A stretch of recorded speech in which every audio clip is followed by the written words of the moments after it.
천천히 저물어가는 저녁 무렵 조용한 방 안에 혼자 앉아 있는데 문득 며칠 전 겪었던 장면들이 떠오릅니다. 특별히 마음속 한구석을 오래도록 무겁게 했던 그 순간들 말입니다. 하루하루 살다 보면 몸은 조금씩 예전 같은 힘을 잃어가고 생각과 손놀림은 천천히 변해가는데 세상은 그 변화와 전혀 상관없이 더 빠른 속도로 더 복잡한 모습으로 달려갑니다. 예전에는 사람의 얼굴을 보며 어서 오세요. 무엇을 도와드릴까요? 라던 정겨운 인사들이 있었는데 이제는 병원도 음식점도 은행도 관공서도 낯설고 차가운 화면들이 그 자리를 대신하고 있습니다. 가만히 보면 우리는 어느 날 갑자기 기술이 어려워진 것이 아니라 세상이 사람을 기다리지 않게 된 순간부터 조용히 길을 잃어버리기 시작한 건지도 모릅니다. 며칠 전 대학병원에 가던 아침, 문 밖에 나서자마자 묘하게 마음이 불편했습니다. 병원에 가는 날이면 누구나 조금은 신경이 쓰이지만 그날은 병 자체보다 접수는 또 어떻게 하지? 기계는 제대로 눌러질까? 하는 걱정이 먼저 찾아왔습니다. 병원 입구에 들어서자 널찍한 로비 한가운데에 커다란 키오스크들이 줄지어 서 있었습니다. 마치 사람의 자리를 대신하려는 듯 묵묵히 움직이고 어떤 사람은 빠르게 몇 번 눌러 접수를 마치고 어떤 이들은 기계에 익숙한 손놀림으로 화면을 넘기고 있었습니다. 그 장면을 바라보는 순간 문득 작은 한숨이 나왔습니다. 저렇게 빨리 하는데 나는 또 얼마나 헤맬까? 가까이 다가서서 화면을 바라보니 글자는 생각보다 작고 어떤 것을 먼저 눌러야 하는지 한눈에 들어오지 않았습니다. 외래 접수, 예약 확인, 진료비 수납, 말은 익숙한데 기계 속에서는 조금도 익숙하게 느껴지지 않았습니다.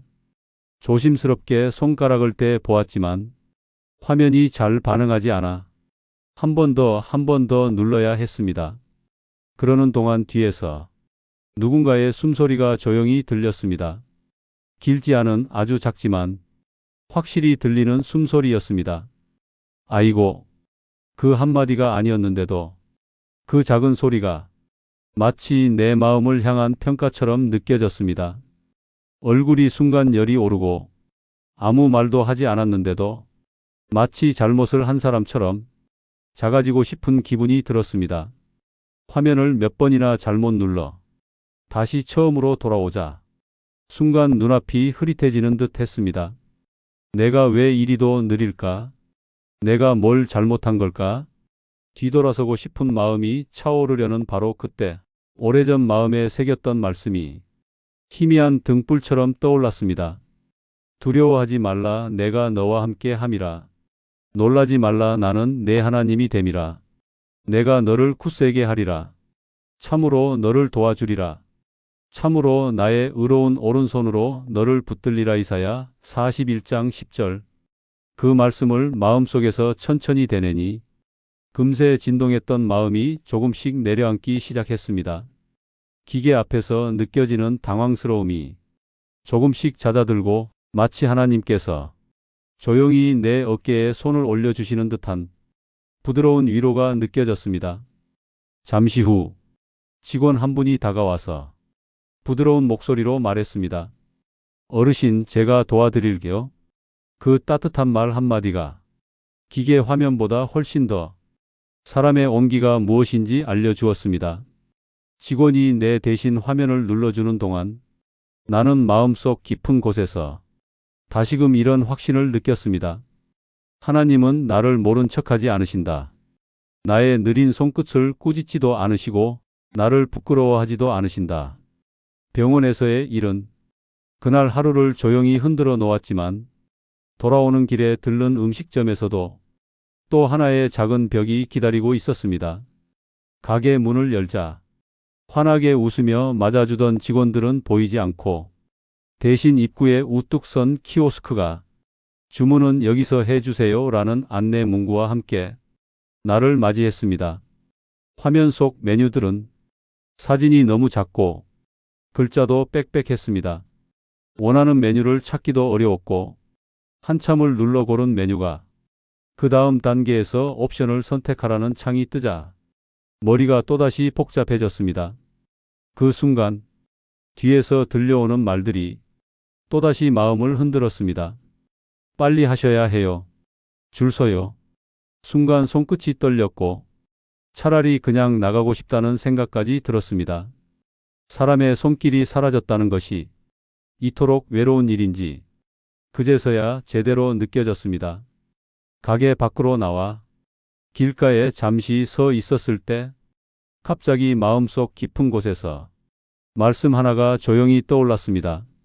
여호와는 나의 목자시니 내가 부족함이 없으리로. 다시편 23장 1절. 부족함이 없다. 그러나 나는 지금 너무 부족한데, 너무 느리고, 너무 서툴고, 너무 뒤처지는 것 같은데, 어떻게 부족함이 없을 수 있을까요? 그런데 그 말씀이 계속해서 마음을 두드렸습니다. 나는 기술을 잘해서 부족함이 없는 것이 아니라 하나님이 목자가 되시기 때문에 부족함이 없는 것이다. 나의 조금씩 느려지는 걸음도 하나님은 아시고 기다리신다. 이 작은 깨달음이 그날 하루의 무거운 마음을 조용히 따뜻하게 감싸 주었습니다. 길거리에 서서 잠시 숨을 고르며 조용히 마음을 가라앉히니 그제야 나 자신에게 조용히 말을 걸 수 있었습니다. 왜 나는 이렇게 작은 기계 앞에서 흔들리는 걸까? 왜 이렇게 작아진 기분이 드는 걸까? 기계 앞에서 서툴렀던 그 순간은 어쩌면 단지 기술의 문제가 아니었습니다. 누군가가 나를 기다려주지 않는 것 같은 느낌, 자꾸 뒤로 밀려나는 기분, 나도 모르게 사라지는 듯한 존재감. 그 모든 것이 뒤섞여 마음 한가운데 작은 상처가 되는 것입니다. 사람들은 말합니다. 편리해져서 좋다. 요즘은 다 이렇게 하지 않느냐. 조금만 배우면 쉬운데 왜 어려워할까? 하지만 배우면 되는 일이 아니라 마음이 준비되지 못한 변화를 갑자기 그것도 여러 곳에서 동시에 한꺼번에 맞닥뜨리기 때문입니다. 병원에서도, 음식점에서도, 은행에서도, 동네 약국에서도, 어떤 날은 집 근처 분식집에서도 사람의 손길은 빠르게 사라져가고 대신 기계와 앱이 그 자리를 채우고 있습니다. 마음속 한편에서는 나는 이제 시대와 거리가 먼 사람인가 하는 생각이 스멀스멀 기어 올라옵니다. 그때 우리는 깊이 기억해야 합니다. 하나님은 우리를 한 번도 뒤처진 사람이라고 부르신 적이 없습니다. 우리가 오래 살아온 시간, 그 시간 속에서 겪어낸 모든 눈물과 지혜와 인내를 그분은 누구보다 잘 아십니다. 잠시 눈을 감고 천천히 호흡을 고릅니다. 그리고 하나님 앞에서 내 마음에 있는 그대로를 드러내 봅니다. 부끄럽지 않게, 숨기지 않게. 주님, 저는 요즘 세상이 너무 낯섭니다. 한순간에 모든 것이 바뀌는 것 같고 제가 적응하지 못해 뒤로 밀려나는 기분이 듭니다. 조금만 늦으면 제가 무언가를 잘못한 것처럼 느껴집니다. 이 고백을 마음속에서 조용히 올리는 순간 하나님은 우리에게 다른 목소리로 답하십니다. 사람의 말이 아닌 속삭임 같지만 분명한 하나님의 음성으로 베드로전서 5장 7절 너희 염려를 다 내게 맡기라. 이는 내가 너희를 돌보심이라. 하나님은 우리에게 스스로 모두 해결하라고 말씀하시지 않으십니다. 오히려 그 반대입니다. 너무 빠른 세상 때문에 힘드냐? 혼자 감당하려고 하니 마음이 무겁지 않느냐? 그 모든 염려를 나에게 맡겨라. 하나님은 우리의 느린 걸음을 문제로 보지 않으십니다. 우리가 무엇을 잘하는지보다 우리가 지금 어떤 마음으로 살아가는지를 세밀하게 살피시는 분입니다. 우리의 손끝이 느려진 이유는 시간을 오래 살아왔기 때문이지 게으르거나 부족하기 때문이 아닙니다. 우리의 눈이 예전 같지 않은 것은 그만큼 많은 풍경을 바라보고 많은 눈물을 견디며 많은 감사의 날들을 지나왔기 때문입니다. 하나님은 그 세월을 귀히 여기십니다. 화면을 못 눌러서 화가 난 우리를 부끄러워하지 않으십니다. 기계 앞에서 멈칫거리는 우리의 마음을 책망하지 않으십니다. 오히려 하나님은 우리가 작은 버튼 하나를 누르기 어려워 잠시 마음을 잃어버리고 서 있을 때도 그 자리에 함께 계십니다. 마치 길 잃은 양 한 마리를 향해 조용히 다가가 안아주시는 목자처럼 말입니다. 어느 날 한 장로님이 이런 이야기를 들려주셨습니다. 동사무소에 간 날 신청서를 받는 창구는 이미 사라져 있었고 그 자리엔 또 다른 키오스크가 서 있었습니다. 한참을 눌러보았지만 계속 오류가 나고 전화번호를 입력하라는 칸에서는 숫자가 잘못 들어가 처음부터 다시 해야 했습니다. 그때 뒤에서 젊은 사람이 작은 목소리로 말했습니다. 아유, 그 말 한마디가 장로님의 마음을 깊이 흔들어 놓았습니다. 순간 눈앞이 흐려지고 그 자리에 주저앉고 싶었다고 했습니다. 그런데 집으로 돌아오는 길, 버스를 타고 창밖을 바라보는데 마음속에서 문득 이런 말씀이 떠올랐다고 합니다. 이사야 43장 2절 내가 너와 함께 걸을 것이라. 내가 지날 때에 물결이 너를 침몰하지 못할 것이라. 장로님은 그 순간 하나님이 자신의 마음을 붙들고 계셨다는 것을 분명히 느꼈다고 했습니다. 내가 기계를 못해서 흔들린 것이 아니라 사람의 시선 때문에 마음이 아팠던 것이구나. 하나님은 내 가치를 기계 앞에서 결정하지 않으시는구나. 그 나지막한 고백이 오랫동안 마음에 남았습니다. 우리의 마음을 가장 아프게 하는 것은 기계가 아니라 기계를 잘 다루지 못했을 때 삶의 자리가 흔들리는 듯한 느낌입니다. 내가 늙었다는 사실, 변화에 적응하지 못한다는 슬픔, 더 이상 누군가의 도움이 필요해졌다는 자각. 하지만 하나님 안에서는 우리가 결코 부족한 존재로 남지 않습니다. 하나님은 우리를 향해 여전히 이렇게 말씀하십니다. 이사야 43장 1절 내가 너를 지명하여 불렀나니 너는 내 것이라. 하나님은 우리가 어떤 버튼을 눌렀는지로 우리를 평가하지 않으십니다.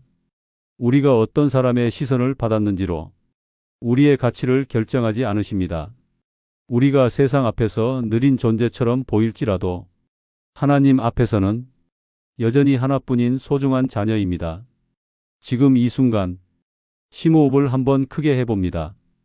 천천히 깊게 숨을 들이마시고 다시 천천히 내쉬어 봅니다. 그리고 마음속으로 이렇게 말합니다. 나는 하나님께 소중한 사람이다. 내가 세상보다 느릴지라도 하나님은 나를 기다리신다. 이 고백은 우리를 다시 일으켜 세우는 힘이 됩니다. 기계 앞에서 작아졌던 마음을 조용히 품어 안는 은혜가 됩니다. 조용히 마음을 가다듬고 나면 우리는 비로소 하나님 앞에서 우리의 속마음을 있는 그대로 바라볼 용기를 얻게 됩니다. 우리가 디지털 세상 앞에서 흔들리는 이유는 기술이 어렵기 때문만은 아닙니다. 그보다 더 깊은 자리에는 나는 이제 뒤로 밀려나는 사람인가? 더 이상 이 세상 속에서 나의 자리가 예전 같지 않은가? 하는 존재의 떨림이 있습니다.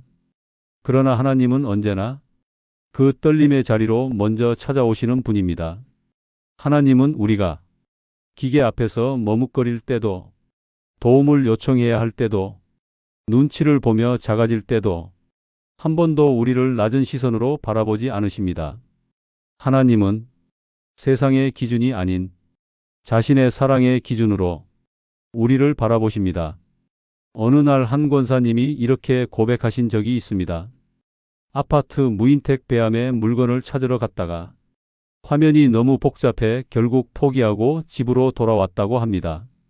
그날 밤 기도하면서 권사님이 가장 마음 아팠던 이유는 물건을 찾지 못한 것이 아니라 나는 이제 점점 혼자 할 수 없는 사람이 되는 걸까? 하는 마음 때문이었다고 했습니다. 그러나 기도하던 중에 말씀 한 구절이 마음에 떠올랐다고 했습니다. 시편 34장 18절 여호와는 마음이 상한 자에게 가까이 하시고 충심으로 통회하는 자를 구원하시는도다. 권사님은 눈물을 닦으며 고백했습니다. 주님은 내가 상한 마음을 가질 때 더 가까이 오시는 분이시구나. 그리고 그날 밤 그 마음의 상처가 조금은 아물었다고 했습니다. 우리가 기계 앞에서 느끼는 마음의 상처는 작아 보이지만 깊습니다. 속상함, 무력감, 초조함, 외로움. 하지만 하나님 앞에서 그 모든 감정은 비난받는 것이 아니라 치유될 자리입니다. 하나님은 우리에게 더 빠른 속도로 살아가라고 재촉하지 않으시며 대신 이렇게 말씀하십니다. 출애굽기 33장 14절 내가 너와 함께 가리라. 내가 너로 평안하게 하리라. 하나님께서 함께 하신다는 이 약속은 우리가 어디에 있든 무엇을 마주하든 혼자가 아니라는 의미입니다. 병원 키오스크 앞에서도 음식점 자동 주문기 앞에서도 은행의 작은 화면 앞에서도 관공서의 복잡한 안내 속에서도 그 모든 자리에서 하나님은 우리를 향해 한결같이 말씀하십니다. 나는 너의 하나님이다. 나는 너를 떠나지 않는다. 나는 너의 속도를 기다린다. 이 진리를 마음속에 조용히 새겨 넣으면 세상은 여전히 복잡해 보일지라도 우리의 마음은 조금씩 평안해지기 시작합니다. 바로 이 평안이 하나님이 우리에게 주시는 은혜의 속도입니다. 세상의 빠름과 비교되지 않는 단단하고 깊고 움직이지 않는 평안입니다. 이제 하루를 돌아보며 삶 속에서 적용할 수 있는 작은 믿음의 걸음을 생각해 봅니다. 너무 큰 결심일 필요는 없습니다. 하나님은 작은 믿음에도 큰 위로를 부어주시는 분입니다. 오늘 우리가 할 수 있는 작은 적용은 어쩌면 이런 것들일지 모릅니다.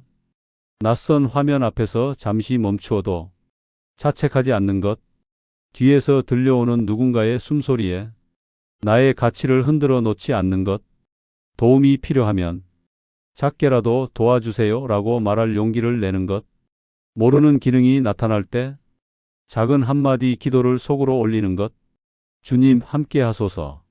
이 순간도 주님이 다 아십니다. 그리고 무엇보다 느려진 내 걸음을 하나님 앞에서 부끄러워하지 않는 것, 때때로 우리는 나는 이제 예전 같지 않다. 나는 뒤처졌다. 나는 세상에 맞지 않는다. 이런 마음을 품게 됩니다. 하지만 하나님은 단 한 번도 우리를 그렇게 부르신 적이 없습니다. 하나님은 말합니다. 너는 내 것이다. 나는 너의 목자다. 나는 너를 도울 것이다. 우리가 어떤 시대를 살든 하나님의 말씀은 변하지 않습니다. 기술이 아무리 빨라져도 하나님이 우리를 바라보는 속도는 언제나 사랑의 속도입니다.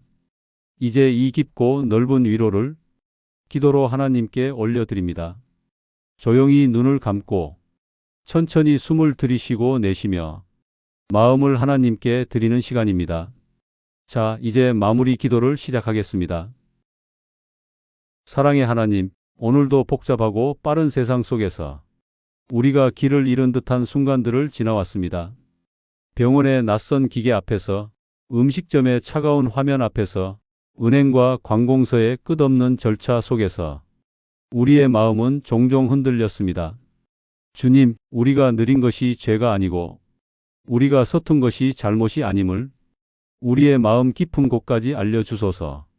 사람의 시선 때문에 작아진 마음을 주님의 손으로 다시 일으켜 세워주시고 우리가 누구인지 잊지 않도록 붙들어 주소서. 우리를 향한 주님의 사랑은 변함이 없고 언제나 같으며 우리가 늦어질 때 더 가까이 오시는 사랑임을 오늘 다시 알게 해주셔서 감사합니다. 주님, 내일 또다시 낯선 화면과 마주할지라도 그 자리에서 먼저 우리를 기다리고 계신 주님을 바라보게 하시고 조급함이 아닌 평안으로 그 순간들을 통과하게 하옵소서. 우리의 삶이 세상의 속도에 끌려가는 것이 아니라 하나님의 은혜의 속도를 따라가게 하시고 오늘 하루 우리의 마음에 묵은 상처가 있었다면 주님의 손으로 부드럽게 만져 주옵소서. 예수님의 이름으로 기도드립니다. 아멘. 오늘 우리의 마음속 깊은 곳까지 하나님이 함께 하셨음을 기억하시기 바랍니다. 세상은 여전히 빠르고 앞으로도 많은 변화들이 찾아오겠지만 하나님은 변하지 않습니다. 하나님은 우리보다 앞서 가시며 우리의 걸음을 지켜보시고 우리의 속도를 기다리시는 분입니다. 오늘 밤 주님의 평안이 여러분의 마음과 생각을 지키시기를 바랍니다. 그리고 내일도 그 평안 속에서 천천히 그러나 따뜻하게 걸어가시기를 축복합니다. 이 영상이 도움이 되셨다면 구독, 좋아요가 큰 힘이 됩니다. 기도가 필요하시다면 댓글로 작성해 주시면 함께 기도하겠습니다. 감사합니다.